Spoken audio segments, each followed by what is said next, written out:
वाल्मीकि रामायण में प्रभु श्रीराम के पुत्र लव और कुश की गाथा कर वर्णन किया गया है। तो आइए जानते हैं। सर्वप्रथम लव और कुश का जन्म। सीता जब गर्भवती थी तब उन्होंने एक दिन राम से एक बार तपोवन घूमने की इच्छा व्यक्त की, किंतु राम ने वंश को कलंक से बचाने के लिए लक्ष्मण से कहा कि वे सीता को तपोवन में छोड़ आएं। हालांकि कुछ जगह उल्लेख है कि श्रीराम का सम्मान उनकी प्रजा के बीच बना रहे, इसके लिए उन्होंने अयोध्या का महल छोड़ दिया और वन में जाकर वे वाल्मीकि आश्रम में रहने लगी। वे गर्भवती थी और इसी अवस्था में उन्होंने अपना घर छोड़ा था। वाल्मीकि आश्रम से सीता ने लव और कुश नामक दो जुड़वा बच्चों को जन्म दिया। लव और कुश की पढ़ाई लिखाई से लेकर विभिन्न कलाओं में निपुण होने के पीछे महर्षि वाल्मीकि का ही हाथ था। उन्होंने ही दोनों राजकुमारों को हर तरह की शिक्षा और विद्या में पारंगत किया। महर्षि वाल्मीकि ने लव और कुश को रामायण भी पढ़ाई थी। कहते हैं कि लव और कुश को बहुत समय तक यह ज्ञात नहीं था कि उनके पिता प्रभु श्रीराम हैं। कहते हैं कि एक बार श्रीराम ने अश्वमेध यज्ञ किया और यज्ञ का श्वेत अश्व छोड़ दिया।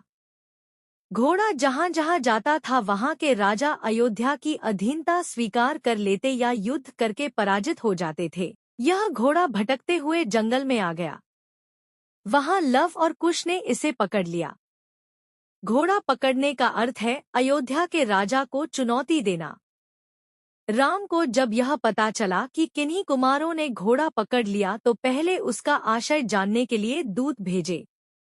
जब यह पता चला कि लव और कुश घोड़ा छोड़ने को तैयार नहीं है और वे चुनौती दे रहे हैं, तो श्रीराम के भाइयों भरत, शत्रुघ्न और लक्ष्मण के साथ लवकुश का युद्ध हुआ, लेकिन सभी भाई पराजित होकर लौट आए।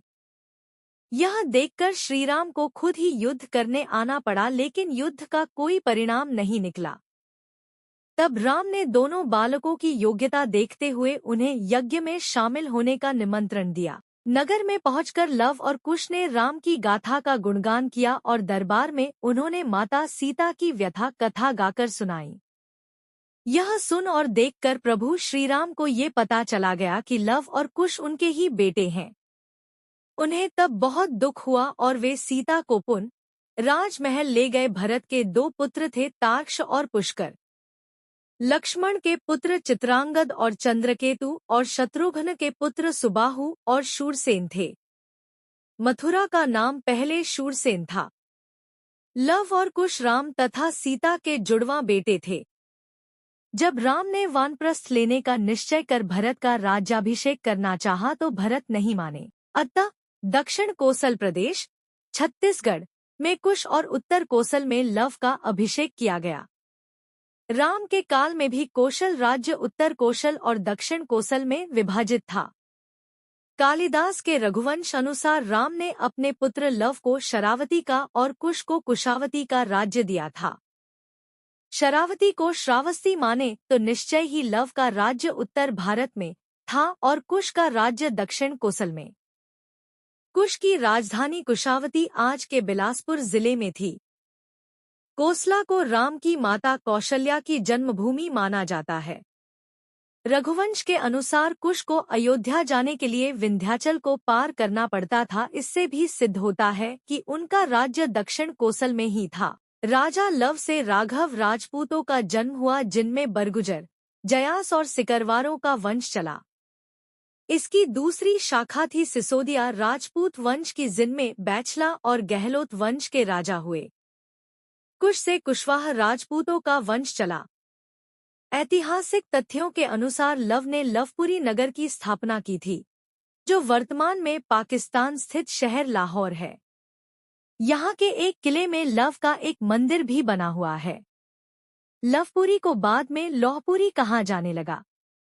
दक्षिण पूर्व एशियाई देश लाओस, थाई नगर लोपुरी दोनों ही उनके नाम पर रखे गए स्थान हैं। राम के दोनों पुत्रों में कुश का वंश आगे बढ़ा तो कुश से अतिथि और अतिथि से निषधन से, नभ से, पुंडरीक से, क्षयमंधवा से, देवानीक से, अहिनक से, रुरु से, पारयात्र से, दल से, छल से, उक्त से, वज्रनाभ से, गण से, व्युषिताश्व से, विश्वसह से, हिरण्यनाभ से, पुष्य से, ध्रुव संधि से, सुदर्शन से, अग्रवर्ण से, पद्मवर्ण से, शीघ्र से, मरु से, प्रयुश्रुत से, उदावसु से, नंदिवर्धन से, सकेतु से, देवराज से, बृहदुक्त से, महावीर्य से, सुधृति से, धृष्टकेतु से, हर्यव से, मरु से, प्रतीनधक से, कुतिरथ से, देवमीड से, विबुध से, महाधृति से, कीर्तिराज से, महारोमा से, स्वर्णरोमा से और हरस्वरोमा से सीरध्वज का जन्म हुआ।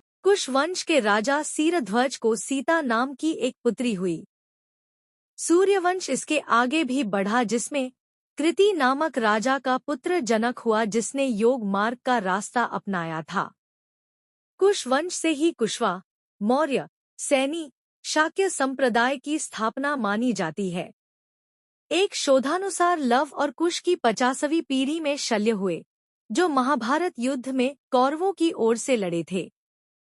यह इसकी गणना की जाए तो लव और कुश महाभारत काल के 2500 वर्ष पूर्व से 3000 वर्ष पूर्व हुए थे। इसके अलावा शल्य के बाद बहत्क्षय, उरुक्षय, बत्सद्रोह, प्रतिव्योम, दिवाकर, सहदेव, ध्रुवाष्ट, भानुरथ, प्रतीताश्व, सुप्रतीप, मरुदेव, सुनक्षत्र, किन्नराश्रव, अंतरिक्ष, सुषेण, सुमित्र, बृहद्रज, धर्म, कृतज्जय, व्रात, रणज्जय, संजय, शाक्य, शुद्धोधन, सिद्धार्थ, राहुल, प्रसेनजित, क्षुद्रक, कुलक, सुरथ, सुमित्र हुए।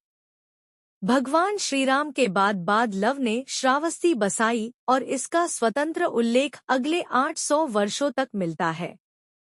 कहते हैं कि भगवान श्रीराम के पुत्र कुश ने एक बार राजधानी अयोध्या का पुनर्निर्माण कराया था। रामचंद्र से लेकर द्वापरकालीन महाभारत और उसके बहुत बाद तक हमें अयोध्या के सूर्यवंशी इक्ष्वाकुओं के उल्लेख मिलते हैं। इस वंश का बृहद्रथ अभिमन्यु के हाथों महाभारत के युद्ध में मारा गया था। धन्यवाद।